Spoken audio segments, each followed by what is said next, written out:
Assassin's Creed Mirage is a trip down memory lane in a lot of ways. Um, Not only is the game more reminiscent of the earlier Assassin's Creed projects, but it seems to take a lot of inspiration from the combat and stealth mechanics of those earlier games, mainly in the stealth aspect, where the game is much more based around stealthing through areas and trying to get through different encounters without raising an alarm. And even if you do raise an alarm, it's not the end of the world, unlike in most other Assassin's Creed games. When the alarm is raised, only the group of enemies around you actually know where you are, and the rest of them either eventually will meander to the area or won't come to the area at all because they're in a completely different part of a restricted area or whatever you were in at the moment, which is actually something that I kind of like, even though sometimes it's a bit bizarre seeing like an enemy standing 5 feet away who isn't exactly in the right area to be called over by his counterparts who are fighting with you. I think that for the most part it works pretty well, and it's actually a pretty cool mechanic. And it doesn't completely derail or train wreck a level that you're playing. You don't have to restart because there's just so many enemies. You don't have to, fight every single enemy on the map. You can actually go back to stealth and work your way back to your main objective, which is cool. I really like that about it. And this game does, as Mirage is definitely a hybrid between older style and newer style, even though there's a majority of older style mechanics gracing this game. There are a bunch of newer gameplay mechanics that are more reminiscent of Origins or Odyssey or Valhalla, including enemy health bars. There's a good amount of UI elements that are very reminiscent of the newer games. Obviously, you have a falcon who comes in, and you can see the area and mark enemies before you enter into an enemy encampment, or it allows you to, or helps you find collectibles and other things as well. So it's a bit of a hybrid, and I do like that aspect of the game as well. I think that it does a pretty good job at mixing the two different eras of Assassin's Creed and forming a pretty cohesive hybrid of the two eras. Obviously, there's been more than two eras of Assassin's Creed. I mean, you're just thinking about it from my memory. Yeah, obviously you have the Ezio era, which was pretty much on the ground, very story driven, heavily focused on kind of like bombastic set pieces while also being very stealthy. And then you have the ship era, which starts at Assassin's Creed 3. A lot of people forget about that there are ship battling mechanics in Assassin's Creed 3. Bare bones, but they are there. And that lasts all the way up through Rogue and even kind of graces the tip of the newer era. But there is that era in between there, which is the back to basics, I call it, which is Unity and Syndicate, where they went back to a standard city, a standard size map, and whatever. And that's kind of where Assassin's Creed kind of started to peter out.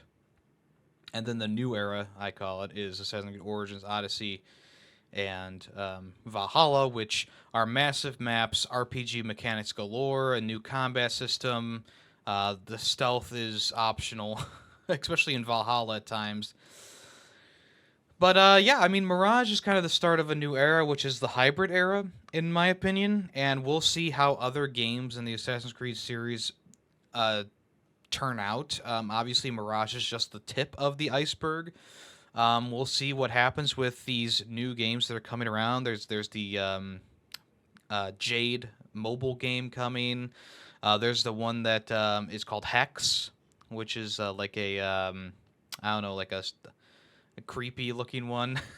I'm not sure exactly what that's going to be.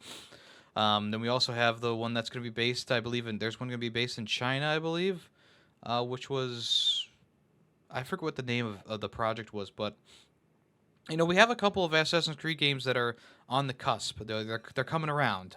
So we'll see how they incorporate the different styles of Assassin's Creed. And if it works out as well as Mirage, then, we're looking for a nice era of Assassin's Creed.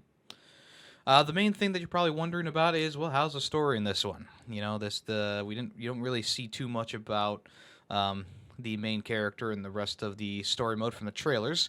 And I would say that Bazim and the story in Baghdad is fairly good. I enjoyed it for the most part.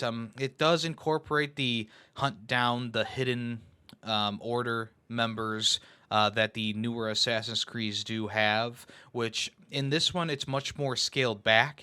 Baghdad is just one city with a bunch of rings around it of kind of like how there's a castle and then they're like the peasants live around it.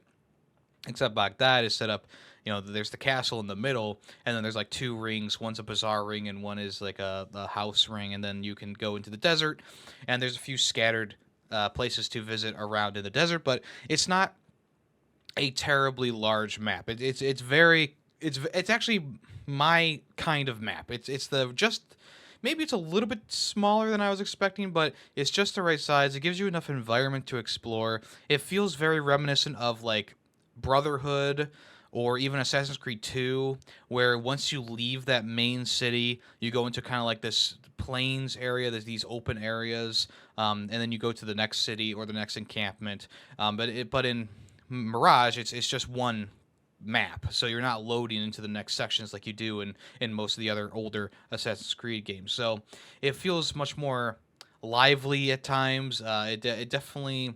I like the scale of the map. There's a bunch of different environments to go to, from dunes, the small cities, to small villages that are like halfway sunken underwater, to kind of like a Sahara kind of environment. And of course, there's the main city, which is just densely populated with tons of people, NPCs walking around doing their own thing.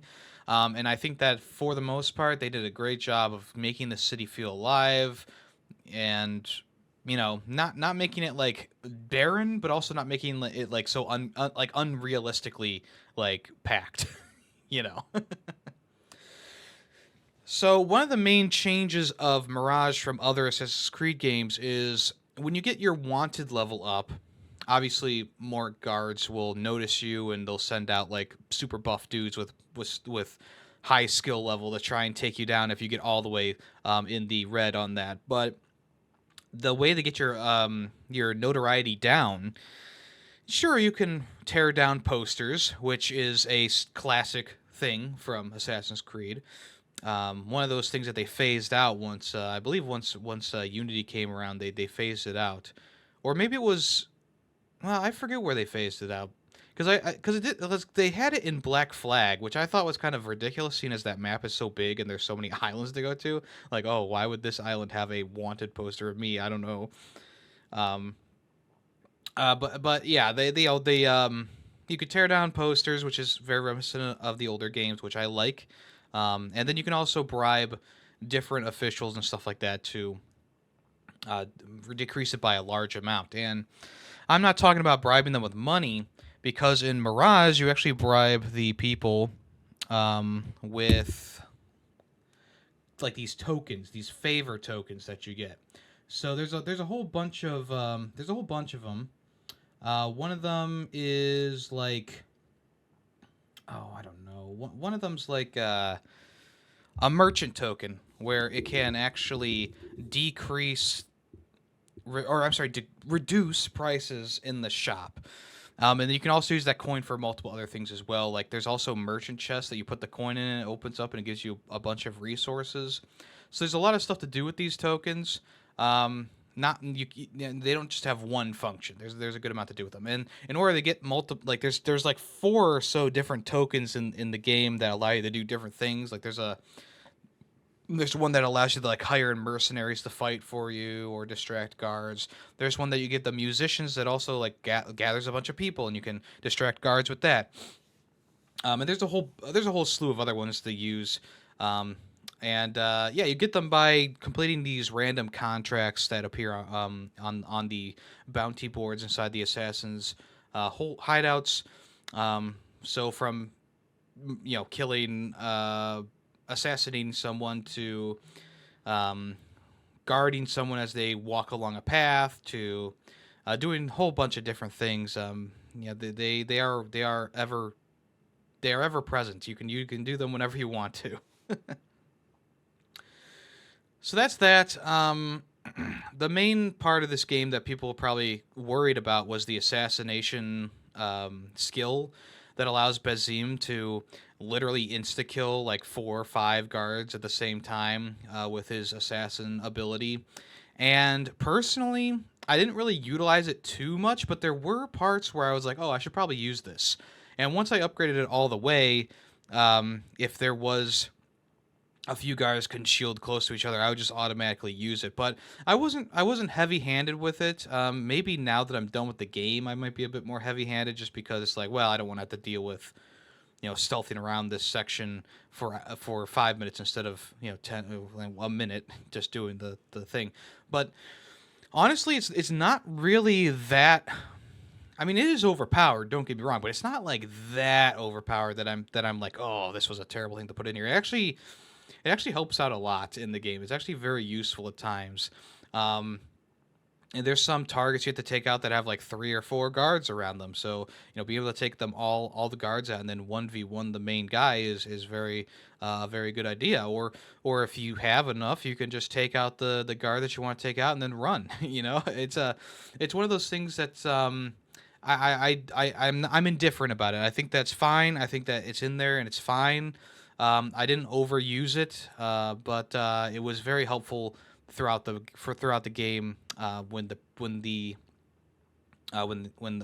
trouble presented itself. Also, like the combat in the game, it's very like you block or parry and then you insta kill the dude in front of you. Of course, there's harder enemies, so you need to dodge around and hit from behind and stuff like that. But yeah, I mean the combat's fine. Yeah, I didn't really have any trouble with it, but I also didn't really. It didn't really like make me excited to enter into combat. I was just kind of like, okay, yeah, that's fine. I really don't care. It works for what it's worth. It's pretty basic, all things considered. Like how in the newer Assassin's Creed games they have like these abilities, like the Spartan charge and whatever they can call off.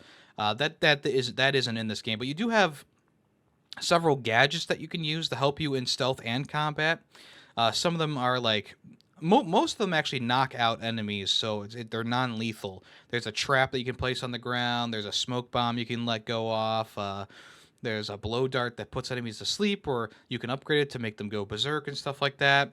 But then there's also the throwing knife, which is what most people are probably going to use when they're doing anything in this game. Because if you hit someone in the head, it's usually a one-hit kill, unless you didn't upgrade your throwing knives. So those are very useful, and you can actually upgrade those to disintegrate a body after after a few seconds, which is very helpful when in congested areas with a lot of enemies. Speaking of congested areas, if you kill a guard or multiple guards when there's people around, they will report you, and your notoriety will go up faster than if you just engage them in closed combat, which is something that is actually very cool. Because the people of the city and the surrounding areas don't see the guards as a menace like some cities that we were in do. So, you remember in Assassin's Creed 3, the colonists don't really care if you kill redcoats in the area around them. They don't really care. I mean, some of them will run away, but for the most part, they're like, whatever. It's a British soldier. And the same thing can be said for I think in Assassin's Creed Revelations as well. So like the people in the area don't know that like the Templars or what they used to be called, the Order is behind everything. They just know that the Bezim or someone who looks like him killed their leader, and yeah, I mean so when people see a guard get killed, it's a bit more of a problem than in other Assassin's Creed games, which is nice. I like that because it makes it more realistic. It adds that little bit of realism that the game does need at times. So, yeah, the story is good. Like I said, I enjoyed it, but towards the end, it was getting a bit too convoluted for me. There were some weird things that happened at the end. I'm not going to spoil anything, of course, but it kind of I do think it kind of floundered towards the end because it was trying to do some crazy weird plot line, And like throughout the rest of the game, like the story's good. Like you're just hunting down the agents and you're building up the assassins and blah blah blah blah blah. But then at the end of the very end of the game, it was just kind of weird. I wasn't a super big fan of the ending of the game. Pretty much from the final assassination to the end, I was just kind of like, I don't know, unimpressed is maybe the word I'm looking for. I was just kind of like indifferent, I guess I could say. I was mixed very much on the ending of the game. So, um, I hope that doesn't put you off from playing it because the rest of the story is pretty good. I enjoyed the rest of the story. I think that the dynamic between the characters are good. I think the voice acting is pretty well done for the most part. Bazim as a character, I know he was in Valhalla, but I didn't really get. I mean, I got to the point where you meet him, but I didn't really interact with him in that game. So I was relatively happy with how Bazim was played, especially after the actor tried to stop sounding young because the first part of this game is like when Bazim and his friend are younger. So he puts on an older voice in the second, once you get past that opening part, which sounds a lot better. Like most games that have been coming out recently, there is a hurdle of getting past that first mission or something like that, where it's just like a tutorial and it's very hand-holdy and they're trying to make the actors seem a little bit younger so that they have a change in voice when they're older and blah blah blah blah blah. So once you get past the training and become an assassin, that's where the game does like really open up and it gives you so much to do, and I really like that aspect. Unlike and unlike Starfield or something like that, I feel like the opening is fine. I think that it works for the most part. It's one of those things. It's like, okay, you got to play the game like an hour, and after you get past the training, which is going to be a bunch of stuff that you probably already know or already understand, that's when the game does open up and it becomes much better. It actually comes to form, I guess you would say. Another part of this game, which I found really interesting, is the fact that you upgrade your weapons by finding things inside chests. Obviously you get regular materials, but there's these big chests that you get that have contracts that allow you to upgrade certain weapons, specific weapons. So if you don't find the right contract for the weapon you're using, you have to search around for another chest to try and find it, which I thought was pretty cool. It gives you a reason to go around and hunt the chests, which I did do. When I stopped playing the game, I really didn't really have a lot to do other than these little enigma codes, which are these pretty much just treasure maps. You find where the hidden item is, and it gives you a certain piece of gear or something special.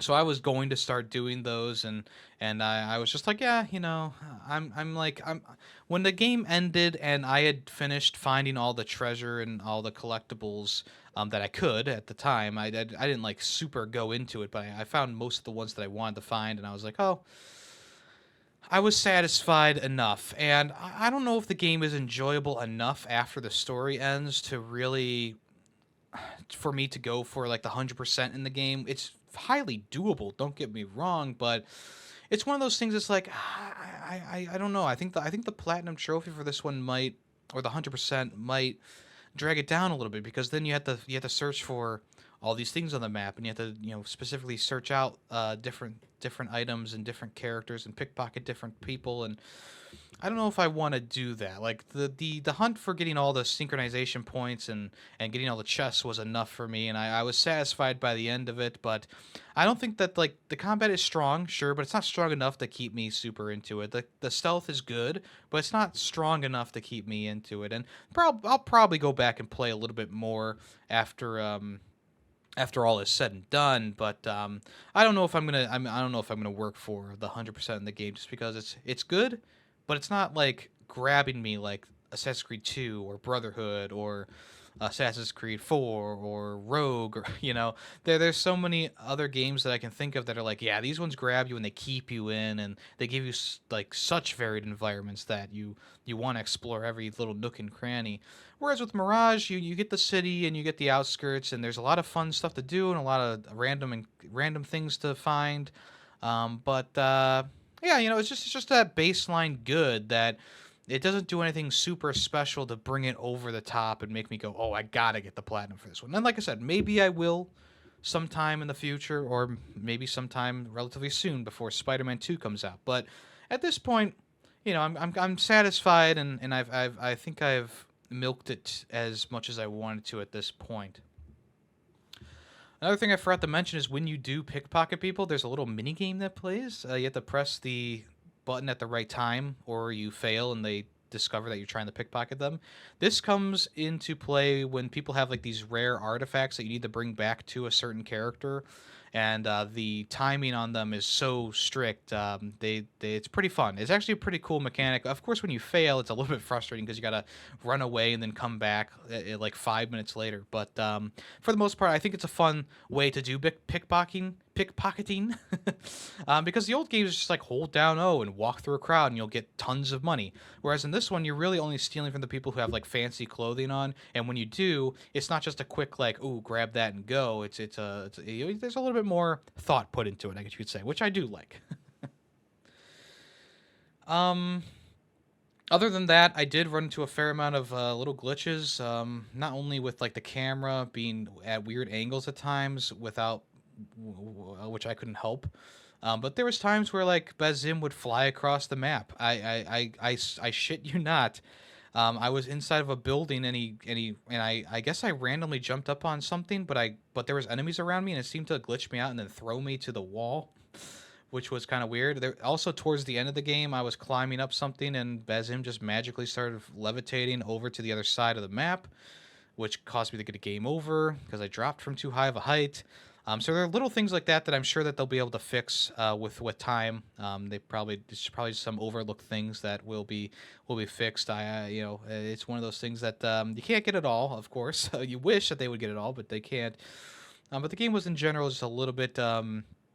Not just a little bit glitchy, but also a little bit like hectic at times because it does have that old Assassin's Creed jank for the free running where it's like, oh, I'm trying to go into this bush, but Bazim keeps jumping up into this climbable area, and I'm trying to hide from an enemy. And as I said before, it's not like it's detrimental to get caught because it's only the enemies in the area, but it's still kind of annoying, especially if you have like a secondary objective of don't get caught or don't get into open combat or don't get hurt, right?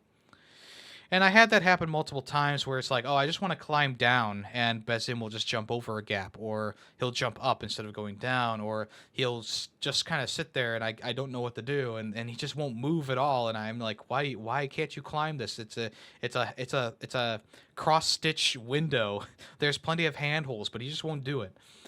So there's times like that where the parkour is a bit janky, and that's reminiscent of the old games, but it's something we didn't really need from the old games. I don't know if they designed it like that specifically. I feel like they wouldn't, but you never know. If they wanted to give it that more old school vibe, that would be one way to do it, is to give you minor frustrations when Bazim doesn't go exactly where you want him to go. Because I feel like in the newer games, they got free running down pretty well. I feel like it works pretty well. Even in like Syndicate and Unity, the free running is not, it's not perfect, but it's not bad at times. So yeah, it's one of those things. It's like, okay, if it makes it feel like the older game, sure. All in all, I do really like Mirage, but it doesn't go above and beyond what it is. It is a love note to the past of the Assassin's Creed series. It does exactly that. It gives you a more digestible story. It gives you a smaller area to work with. It gives you less meaningless side missions to do.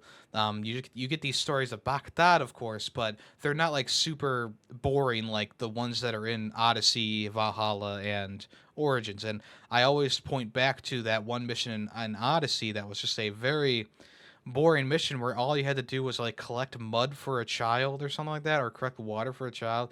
And it was like, wow, I'm supposed to be going up against some strange and mysterious order, and I'm getting, mud water for this kid. Like, it's one of those things. It's like it doesn't have meaningless side quests. The side quests actually have some merit to them. They actually have some stuff going on, which is nice, and I do enjoy that. But like I said, it doesn't really go above and beyond the Call of Duty in this at this stage.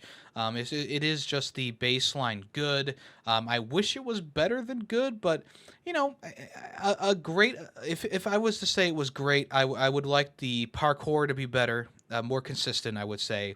And I would just kind of like scrub out some of those weird glitches that I was having, which they obviously can do. It's just probably a matter of time before they update the game and get that stuff straightened out.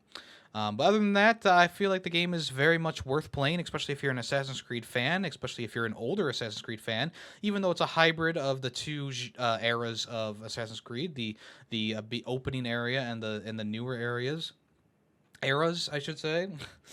It does feel more like an older game, and I do like that for the most part. I do. So, in the end, yeah, I'm gonna land on a 4 out of 5 for this one. Could be a 4.5 if they polish the game up and take out some of those weird glitches I had. Maybe. But yeah, I guess the other thing that I would change is the ending of the game. I think that's the one other part of the game that I would kind of change. So there you go. That is the final review for Assassin's Creed Mirage. Thank you for listening.